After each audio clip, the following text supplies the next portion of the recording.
ప్రేమించినట్లు నటించాడు. ఇద్దరు అక్కా చెల్లెళ్లను మోసం చేశాడు. చివరికి వాళ్లకొచ్చిన పెళ్లి సంబంధాలు సైతం చెడగొట్టాడు. పెళ్లి సంబంధం చెడగొట్టాడన్న కోపం, పరువు పోతుందన్న భయం ఇద్దరు యువతులను హంతకులుగా మార్చాయి. ప్రేమ పేరుతో వేధించిన యువకుణ్ణి పక్కా ప్లాన్తో అంతమొందించారు. ఈ ఘటన జగిత్యాల జిల్లాలో సంచలనం సృష్టించింది. ఇక్కడ చూడండి, ఈ ఫోటోలో ఉన్న యువకుడి పేరు బుర్ర మహేందర్. స్వస్థలం పెద్దపల్లి జిల్లా తురుకల మందికుంట. కానీ హైదరాబాద్లో మెడికల్ రిప్రజెంటేటివ్గా పనిచేస్తున్నాడు. మహేందర్కు కొన్నేళ్ల క్రితమే వివాహమయ్యింది. కానీ హైదరాబాద్లోనే సాఫ్ట్వేర్ ఉద్యోగం చేస్తున్న ఓ యువతితో పరిచయం ఏర్పడింది. ప్రేమిస్తున్నాను అని మాయమాటలు చెప్పి ఆమెను ముగ్గులోకి దించాడు మహేందర్. ఆ తర్వాత పెళ్లి చేసుకుంటాను అని నమ్మించే వివాహేతర సంబంధం పెట్టుకున్నాడు. కానీ అంతటితో ఆగలేదు మహేందర్. యువతితో వివాహేతర సంబంధం కొనసాగిస్తూనే ఆమె అక్కను ట్రాప్ చేశాడు. ఇద్దరితోనూ వివాహేతర సంబంధం కొనసాగిస్తున్నాడు. అయితే ఇటీవల ఆ యువతికి ఒక మంచి పెళ్లి సంబంధం వచ్చింది. కానీ దానిని మహేందర్ సహించలేకపోయాడు.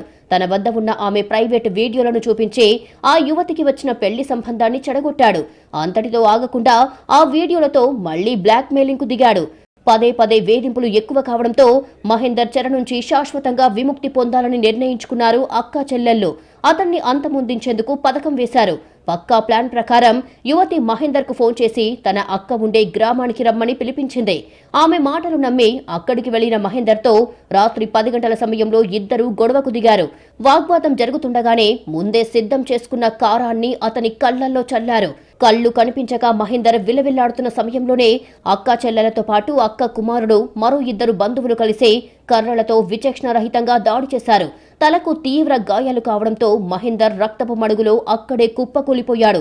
గమనించిన స్థానికులు వెంటనే 108 వాహనంలో జగిత్యాల ప్రభుత్వాసుపత్రికి తరలించారు. కానీ పరిస్థితి విషమించడంతో చికిత్స పొందుతూ మహేందర్ మృతి చెందాడు. హత్య సమాచారం అందుకున్న జగిత్యాల రూరల్ పోలీసులు ఘటనా స్థలానికి చేరుకొని ఆధారాలు సేకరించారు.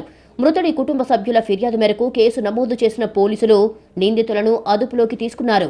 ఇక్కడికి జగిత్యాలకు వచ్చిన తర్వాత ఈ సంధ్య స్కూటీ వాహనం తీసుకుని జగిత్యాల బస్ స్టాండ్కి వస్తుంది. వెనకాల వాళ్ళు వేరే కార్లో ఫాలో అవుతారు. వీళ్ళు ముందుగా అనుకున్న ప్రకారం పథకం ప్రకారం ఇతన్ని లక్ష్మీపూర్ వాళ్ళ గ్రామంలో ఇంట్లోకి తీసుకెళ్ళి లోపలికి తీసుకెళ్ళిన తర్వాత ఇంకా వీళ్ళు కార్లో దిగని చూసి వాళ్ళకి మృతుడికి అనుమానం వస్తుంది. అనుమానం వచ్చి బయటకు రాగానే వీళ్ళు ఏం చేస్తారంటే వాళ్ళ కళ్ళలో కారం కొట్టేసి ఇంపరాడు మరి కర్రలతో కొట్టి అతన్ని చంపేస్తాడు. అతని దగ్గర ఉన్న ఫోన్ కూడా ధ్వంసం చేస్తాడు. దానిలో భాగంగా ఏంటంటే ఈరోజు